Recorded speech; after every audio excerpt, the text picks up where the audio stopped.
6,13,069, 6,13,069। इस नंबर को याद रखिएगा। TCS इस देश का नंबर 1 IT एम्प्लॉयर, इनफैक्ट इस देश का number 1 private sector employer. This number was the total headcount of TCS at the start of the financial year. एक क्वार्टर बाद this number dropped to 5,82,163. मतलब 6 महीने में करीब 31,000 लोग TCS के हेडकाउंट से हट गए। कोई रिसेशन नहीं हो रहा है, कोई पेंडेमिक नहीं चल रहा है। एक ऐसा साल जिसमें कंपनी का रेवेन्यू एक्चुअली ग्रो किया, प्रॉफिट्स ग्रो करे, एंड एक ऐसा साल जिसमें TCS ने जब रिस्ट्रक्चरिंग अनाउंस करी थी जुलाई 2025 में, उन्होंने बोला था कि करीब 12,500 रोल्स रिस्ट्रक्चर होंगे। What ended up happening was about 2.5, 3 times of that number. Now the CEO is very careful, and this is of course not a video about TCS at all. मैं सिर्फ उनको एक एग्जांपल के तौर पे use कर रहा हूँ because they are the biggest employers. But what TCS is experiencing, हर एक IT कंपनी में हो रहा है. What you need to understand from that is most important. तो TCS के CEO ने बहुत क्लियरली अपने शब्दों को थोड़ा सा केयरफुली यूज किया। अब बोला नहीं ये सारा AI की वजह से नहीं है, कुछ स्किल मिसमैच है, कुछ डिप्लॉयमेंट इश्यूज हैं। तो इस वीडियो में 3 चीजें आराम से जानने की कोशिश करेंगे। सबसे पहला, AI कंपनीज ने IT सर्विसेज इंडस्ट्री को कैसे हिलाया हुआ है। नंबर 2, कैसे ये इंडस्ट्री धीरे धीरे इंडियंस को ही एम्प्लॉय कर उनको 250 रुपए घंटा देकर अपने रिप्लेसमेंट को ट्रेन करवा रही है। एंड देन नंबर 3, क्योंकि ये पैनिक वीडियो नहीं होना चाहिए, what is it that you can do if you want to get a job in the IT services industry? या you are a student graduating and hoping to get a job there, ताकि आपका future safe and secure है। शुरू करता है। मई 2026 में एक announcement आई थी जो मेरे हिसाब से न्यूज़पेपर के फ्रंट पेज पे आनी चाहिए थी, लेकिन नहीं। एंथ्रोपिक वो कंपनी है जो क्लॉड के AI मॉडल्स बनाती है। उन्होंने 3 कंपनीज के साथ एक $1.5 बिलियन का वेंचर अनाउंस किया। वो 3 कंपनीज हैं ब्लैकस्टोन, हेलमन एंड फ्रीडमन और Goldman सैक्स। The purpose of this venture is not to sell software. The purpose of this venture is to deploy AI directly into corporations to do the work. इसी के time के आसपास OpenAI जो कि ChatGPT के owner हैं, उन्होंने भी एक सिमिलर वेंचर अनाउंस किया। They called it the development company. एक सर्विसेज वेंचर ऑफ रफली $4 बिलियन। तो हो क्या रहा है, दुनिया की 2 सबसे पावरफुल AI कंपनीज अलग कंपनीज बना रही हैं in collaboration with the biggest private venture companies in the world to directly go into Fortune 500 companies and do the work for them using AI। Exactly वही काम जो आज IT सर्विसेज इंडस्ट्री करती है। क्योंकि 30 साल से अगर आप न्यूयॉर्क में या हांगकांग में एक बैंक है एंड आपको अपने सिस्टम्स मॉडिफाई करने हैं, अपग्रेड करने हैं, चेंज करने हैं, क्रिएट करने हैं, आप सीधे जाते थे बैंगलोर, हैदराबाद, पुणे, एंड वहां सबसे बढ़िया IT सर्विसेज कंपनीज से वो काम कराते थे। सिर्फ इसलिए नहीं क्योंकि वो काम सस्ते में हो जाता था, इसलिए क्योंकि there was a lot of inbuilt knowledge that these IT services companies had around how to build these tools for their specific clients. अब ये इतना डरावना इसलिए है दोस्तों क्योंकि पिछले 30 साल से ना भारत का मिडिल क्लास जो है वो IT सर्विसेज इंडस्ट्री ने बनाया है। लाखों फ्रेशर्स को 20 साल पहले 3.5 लाख रुपए साल के जॉब पे हायर किया गया था, which was a lot of money at that point of time. And frankly the best kind of experience, मुझे याद है मैं 98 में स्कूल से निकल के कॉलेज गया था, एंड उसी के दौरान जिस किराए के मकान में हम रहते थे, उनके किराएदार का बेटा जो था, he had got a IT job. वो मुझसे शायद 4 या 5 साल बड़े थे, तो he just finished his engineering. And IT job उस समय पे पता ही नहीं थी कि क्या थी। And suddenly within 6 months वो चले गए US. उनको वो $3.5 लाख रुपए तो मिल ही रही थी, लेकिन उनको अब कुछ $100 दिन के मिलते थे, just because he was stationed outside. He is doing coding work. उन्होंने दूर दूर तक अपनी इंजीनियरिंग में कुछ कोड वर्ड नामक चीज भी नहीं सीखी थी, पर 3 महीने की पूरी ट्रेनिंग हुई थी जहां उनको सिखाया गया कि कोड कैसे लिखते हैं, कैसे सॉफ्टवेयर बनाते हैं। अब वही चीज वो वहां क्लाइंट्स के लिए इंटरनेशनली बैठ के कर रहे थे। He used to come every 6 months 8 months, 2-3 साल तक वो वहां डिप्लॉय रहे, एंड मैंने सामने अपनी आंखों के देखा है that his entire life changed. गाड़ी खरीद रहे हैं, घर अपग्रेड हो रहा है, they're going on international vacations. Suddenly from lower middle class, they became upper middle class in the span of like 5, 7, 10 years. And ये सिर्फ उन्हीं की कहानी नहीं है, लाखों करोड़ों लोगों की कहानी है who went through that shift and built that foundation of एक H1B के थ्रू US सिटीजनशिप, या ऑस्ट्रेलिया चले गए वहां अपनी जिंदगी बना रहे हैं, या भारत वापस आके बेइंतहा पैसा है and they have now become entrepreneurs and of course very rich wealthy people. And that is what has been happening in the last 20, 30 years when it comes to IT services and the Indian working class. लेकिन आज अगर आप देखेंगे तो 20 साल बाद भी उस फ्रेशर को 3.5 लाख रुपए ही मिल रही है, एंड उसका काम अब AI उससे बेहतर कर सकता है। क्योंकि ये फ्रेशर्स ऐसे तो नहीं है कि कोडिंग जीनियसेस हैं, वरना तो उनको प्रोडक्ट कंपनीज में नौकरी मिल जाती। They are the ones who are mass recruited and उनको 3 महीने की वो ट्रेनिंग देनी पड़ती है। बहुत लोगों को कोडिंग बिल्कुल पसंद नहीं आती है। They hate sitting on a desk behind a screen just typing for endless hours. उनको आप जितने भी AI टूल दे दीजिए, जितना भी सिखा दीजिए, ultimately the tool that is teaching them is more powerful than the one they're teaching.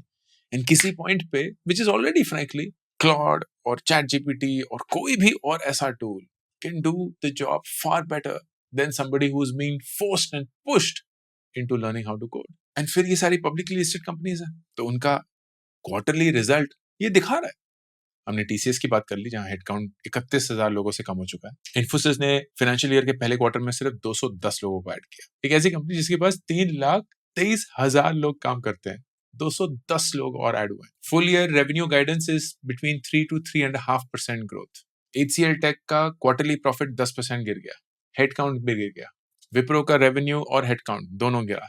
And this is not just the Indian IT sector, किसी भी IT सर्विसेज इंडस्ट्री ग्लोबली में यही हाल है। Now here is the strangest part. वही same IT sector which is seriously threatened by AI is also partnering AI. जून 2026 में TCS और Anthropic का एक पार्टनरशिप अनाउंस हुआ। साल के शुरू में Infosys और Anthropic का भी एक पार्टनरशिप अनाउंस हुआ। ये पार्टनरशिप्स क्या है? Basically dedicated business units create किए जा रहे हैं इन दीज कंपनीज, जहां क्लॉड के latest models before they are released into the public are released in these units. तो TCS में कुछ 50,000 एम्प्लॉइज को अर्ली एक्सेस ऑफ क्लॉड मिलेगा। Infosys HCL टेक में भी सेम चीज होगी। एक्सेंचर में करीब 30,000 लोग हैं जो क्लॉड ट्रेंड हैं। डिलॉयट अपने पूरे ग्लोबल वर्कफोर्स 4,70,000 लोगों को सर्विसेज यूनिट में क्लॉड डिप्लॉय कर चुका है। कॉग्निसेंट ने 3.5 लाख लोगों को क्लॉड डिप्लॉय किया हुआ है। अब कहने को तो ये पार्टनरशिप है, but if you ask me, I am not entirely sure. हालांकि मैं एक ऑप्टिमिस्ट हूं, लेकिन एक स्केप्टिकल साइड मेरा ये भी बोल रहा है कि यार ये एक ऐसी लेयर है जो AI मॉडल्स को ट्रेन कर रही है टू बिकम रियली गुड, ताकि इवेंचुअली वो उन्हीं को रिप्लेस कर दे। Now, of course, it's very easy for me to sit on the studio and make this comment. मैं असलियत नहीं जानता हूं, and I will claim this to be the first thing. क्योंकि अगर मैं CEOs का एटलीस्ट पब्लिक जो अनाउंसमेंट या शेयरिंग है वो देखूं, तो they are also right in their head कि यार we are working very closely with these AI models, क्योंकि हमें पता है कि यही फ्यूचर है। We want them to get trained on the latest technology, the latest models, and these partnerships are allowing us to get early access. कुछ भी गलत नहीं है इसमें। What I don't know is whether that's actually going to happen और not. क्योंकि AI की ना एक बहुत इंटरेस्टिंग चीज है which you would understand as a retail viewer. अगर आप ChatGPT यूज करते हैं, या क्लॉड यूज करते हैं, या परप्लेक्सिटी यूज करते हैं, जेमिनी यूज करते हैं, it gets better when you give it data. तो आप उससे पूछ सकते हैं कि यार एक डाइट प्लान बना दो, बना के दे देगा, लेकिन वो तो बहुत जेनेरिक सा होगा। लेकिन आप उसको अपनी ब्लड रिपोर्ट दे दो, मेडिकल रिपोर्ट दे दो, अपना वेट दे दो, अपनी हाइट दे दो, अपनी कुछ तस्वीरें खींच के भेज दो, बढ़िया सी डाइट बनने वाली होगी। फिर अपनी डाइटरी थोड़ी प्रेफरेंसेस भी दे दो, और बढ़िया बन जाएगी। फिर आप ये भी बता दो कि मैं ये सप्लीमेंट खा सकता हूँ, ये नहीं खा सकता हूँ, मेरी ये प्राइस रेंज है वगैरह वगैरह, तो और बढ़िया बन जाएगी। तो जितना ज्यादा आप AI को बताते हैं ना कि ये मेरा कॉन्टेक्स्ट है, उतना ही अच्छा सा आपको उसका मैजिक दिखता है of its intelligence. Now isn't that the same thing that's going to happen in corporates as well? जहां if you really want AI to do a good job, आपको अपना इंटेलेक्चुअल प्रॉपर्टी, अपने एसेट्स, अपनी reports, अपना way of working AI को बताना पड़ेगा। So the realist in me or the practical guy in me is saying कि यार for any of these IT services companies to truly benefit from AI, because most of them are coding, उनको अपने ही assets AI को देने पड़ेंगे ना, ताकि उस कॉन्टेक्स्ट को वो और रिचली अंडरस्टैंड करके उनको स्पेसिफिक सोल्यूशन दे पाए, वरना तो सोल्यूशन बहुत जेनेरिक है। तो मतलब कॉर्पोरेट्स अपना ही आईपी देकर एआई मॉडल्स को सब कुछ दे रहे हैं ताकि उन्हें वो वापसी में एक पर्सनलाइज रिकमेंडेशन दे। कितने साल तक ये सही चलता रहेगा? किसी न किसी पॉइंट पे तो एआई मॉडल्स इतना कुछ जान चुके होंगे आपके बारे में that they will do the job far better than you can. और फिर हो रही है दूसरी चीज। जून 2026 में एक और न्यूज रिपोर्ट आई जिसको उतनी पब्लिसिटी मिली नहीं जितनी मिलनी चाहिए थी कि जी चेन्नई में एक औरत है, वो अपने माथे पे स्मार्टफोन बांधकर रेगुलर अपना घर का काम कर रही है। उनको 250 रुपए घंटा मिलता है। Not bad. लेकिन ये क्यों हो रहा है? All of this footage is being recorded, it is being sent to a company, उसका नाम नहीं लेंगे, but basically the company is going to use this data to train AI models and robots to do housework. वही same चीज है, coffee बनाना, कपड़े fold करना, press करना। तो आपको लगता होगा ये तो बहुत बढ़िया चीज है, किसी गली कूचे में कोई ऐसी हाउसवाइफ को 250 रुपए घंटा मिल रहा है just for doing her housework. What's the problem? Model भी ट्रेन हो रहे हैं। आपको पता है कि इंजीनियरिंग ग्रेजुएट्स भी सेम चीज कर रहे हैं। People are being hired to sit in a fake furnished studio and उनको कैमरा पे टॉवल फोल्ड करनी है। करीब 4 मिनट का ये वीडियो है और उनको ये वीडियो दिन में करीब 90 बार शूट करना है, हर एक कंसीवेबल एंगल से, हर एक घर के कोने में। जब ये फुटेज शूट हो जाती है तो थोड़ा सा घर का सेटअप चेंज हो जाता है, वॉलपेपर वगैरह चेंज हो जाता है ताकि एक नया कॉन्टेक्स्ट बन जाए एंड रिपीट। एंड इसका सिंपल कारण है कॉस्ट आर्बिट्राज। यही सेम चीज अगर कोई यूएस में कर रहा होगा उसको $25 से $30 घंटा देना पड़ेगा, यहाँ ये $3 से $5, $7 मैक्सिमम हो जाएगा। Now why would an engineer take up this job? For the same reason that we started with. The biggest absorber of engineers has stopped absorbing. IT sector लाखों लोगों को हर साल रिक्रूट करती थी, अगर वही सेक्टर अब रिड्यूस कर रहा है या कुछ केसेस में 200 लोग ऐड कर रहा है, वेयर विल दीज इंजीनियर्स गो? साल में हम 15 लाख इंजीनियर्स प्रोड्यूस करते हैं हर साल।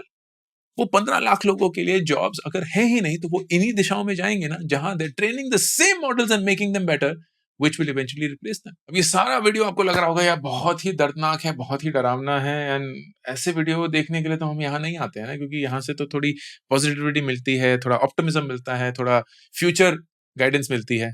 आई वांट टू डू दैट। तो मेरा पर्सनली ये मानना है कि 2 से 3 डेकेड्स के लिए जो हमने बूम देखा था आईटी सेक्टर का, वो उतना नहीं रहेगा जितना पहले था। There will be a shift. So the first thing you need to do as a smart person is not rely on जी ये सारी कंपनीज हमारे कैंपस पे आके हजारों बच्चों को उठाने वाली है। मोस्ट लाइकली वो नहीं होने वाला। लेकिन इसी एआई इंडस्ट्री की वजह से अलग अलग सेक्टर्स बढ़ रहे हैं। मैंने बहुत बात करी है जीसीसीज के बारे में, ग्लोबल कैपेबिलिटी सेंटर्स। क्या हो रहा है यहाँ? बहुत सारी बड़ी कंपनीज ये रियलाइज कर रही हैं कि यार जो काम हम एक आईटी सर्विसेज इंडस्ट्री वाले को देते हैं वही काम हम खुद भी कर सकते हैं। ऐसा तो नहीं है कि काम ही खत्म हो गया है, काम है, लेकिन अब हमें इतना पता चल चुका है और हम इतने बड़े भी हो चुके हैं कि ये काम हम खुद करने के लिए तैयार हैं। सो एवरी बिग बैंक, चाहे वो मॉर्गन स्टैनली हो या सिटी बैंक हो, उन्होंने अपने जीसीसीज या ग्लोबल कैपेबिलिटी सेंटर खोले हैं। एवरी बिग रिटेलर, चाहे वो टारगेट हो, वॉलमार्ट हो, उन्होंने खोले हैं। एवरी बिग टेक कंपनी, चाहे वो मेटा हो, गूगल हो, माइक्रोसॉफ्ट हो, उन्होंने खोले हैं। एवरी मैन्युफैक्चरिंग कंपनी उन्होंने खोले हैं। एवरी नॉलेज कंपनी उन्होंने खोले हैं।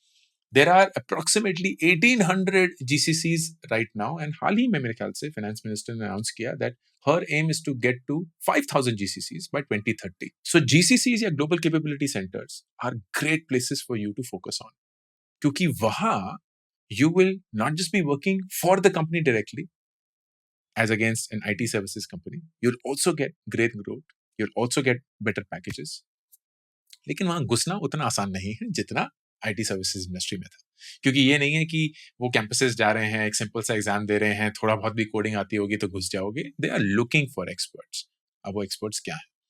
डेटा इज एक्सप्लोडिंग, एआई का skill level is necessary, machine learning is exploding. Anyone who has a mix of a AI skill plus a industry expertise, वो बहुत beneficial हो चुके हैं।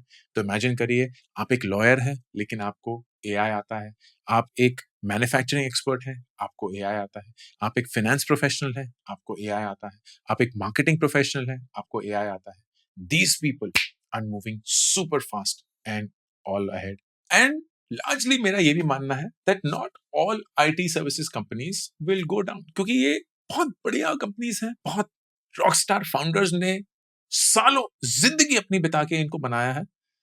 So they will go through some challenge, जैसे अभी हो रहा है, but a lot of them will reinvent themselves. वो एक नई दिशा ले लेंगे. And maybe they will never hire at that same level that they used to in the past, but they will certainly always look for very smart people. And that's why आज के जमाने में ना दोस्तों, don't over index yourself on the degree. Over index on the skill. Companies अब degrees नहीं देख रही हैं, वो स्किल लेवल देख रही हैं. वो देखना चाहती हैं कि आपको कितना AI आता है. वो देखना चाहती हैं आपको कितना डेटा आता है. वो देखना चाहती है कि आपके पाइथन के स्किल्स कैसे हैं. वो देखना चाहती है कि आप क्लेम तो कर रहे हैं कि आपको पाइथन आता है, लेकिन कभी कोई ऐप बनाया भी है, कहीं कुछ डिप्लॉय भी किया है, गिटहब पे कोई प्रोफाइल भी है. ये सारी चीजें बहुत जरूरी बन चुकी हैं दोस्तों. दैट्स व्हाई वेबवेदा पे, which is the startup that I run, हम अब स्किल्स पे भी काम करते हैं. Earlier we used to have courses which are around time management, around productivity, around money management. लेकिन अब हम पाइथन पे भी कोर्स लॉन्च कर रहे हैं, डेटा एनालिटिक्स का भी कोर्स लॉन्च कर चुके हैं, टैक्सेशन का भी कोर्स लॉन्च कर चुके हैं, डिजिटल मार्केटिंग का भी कोर्स लॉन्च कर चुके हैं. बिकॉज वी अंडरस्टैंड यही सारी चीजें आपको दुनिया में आगे ले जाएंगे. एक चीज है सीखना, फिर दूसरी चीज है उसी सीख को अप्लाई करना. And if you can do that in a manner that is affordable, that makes you feel like a student, makes you want to learn, I think that's the best investment you can make. तो 3-step plan क्या है? Number 1, समझने की कोशिश करिए कि demand कहाँ जा रही है. जैसे मैंने बताया, AI की तरफ जा रही है, साइबर सिक्योरिटी की तरफ जा रही है, क्लाउड की तरफ जा रही है, डेटा एनालिटिक्स की तरफ जा रही है, मशीन लर्निंग की तरफ जा रही है. Number 2, optimize for what employers want. Employers degree नहीं देख रहे हैं, एम्प्लॉयर्स कॉलेज नहीं देख रहे हैं, एम्प्लॉयर्स नंबर नहीं देख रहे हैं, एम्प्लॉयर्स स्किल्स लेवल देख रहे हैं. आपका स्किल जो आप क्लेम करते हैं उसका प्रूफ क्या है, मुझे देखना है. चाहे आप ऐप के बारे में बात करिए, किसी प्रोफाइल के बारे में बात करिए, किसी स्टार्टअप के बारे में बात करिए जो आपने साथ में किया है, किसी प्रोजेक्ट के बारे में बात करिए जो आपने किया है. I want to see that what you claim on your resume is actually what you have done. And number 3, keep track of industry movements. Industry ना इतनी तेजी से बदल रही है दोस्तों कि हर एक छोटी सी छोटी अनाउंसमेंट भी ना इंपॉर्टेंट बन चुकी है. जैसे मैंने बहुत सारी चीजें शेयर करी जो शायद आपने सुनी भी नहीं होगी, but these are very important announcements to tell you कि किस दिशा में सोचना शुरू करना है. So be aware, keep a track of all of this, use AI to be knowledgeable. एक टूल बना लीजिए जहां आप बोलेंगे कि यार हर दिन या हर हफ्ते मुझे सबसे इंपॉर्टेंट न्यूज दीजिए which impact my employability, which impact my industry, which impact the way that my job is going to change. अगर ये सारा आना कर लिया तो अगले 2 से 3 डेकेड आपके उतने ही अमेजिंग होने वाले हैं जितना मेरे लैंडलॉर्ड के बेटे के हुए थे when he started working in the IT sector. The AI industry is a completely new phenomena. I would love for you to experience it and make the most of it. डरना नहीं है, चौकन्ना रहना है. This is Ankur Wariku's official YouTube careers channel और मैं हूं अंकुर Warikoo. Signing off. वेबवेदा अब एक कोर्सेज प्लेटफॉर्म से एक ग्रोथ प्लेटफॉर्म बन चुका है जहां आपको ना सिर्फ मिलेंगे कोर्सेज बट एक कम्युनिटी भी और personalized jobs according to your skills. And courses भी सबके सब सिर्फ एक दाम पे. At a subscription amount of only 1,999 rupees per year, you get access to all courses अभी के और जो आने वाले हैं, to an entire exclusive community of members only and personalized jobs जो आपके resume, आपके skills के आधार पे हैं. Join the Webveda subscription and make the smartest investment for your career.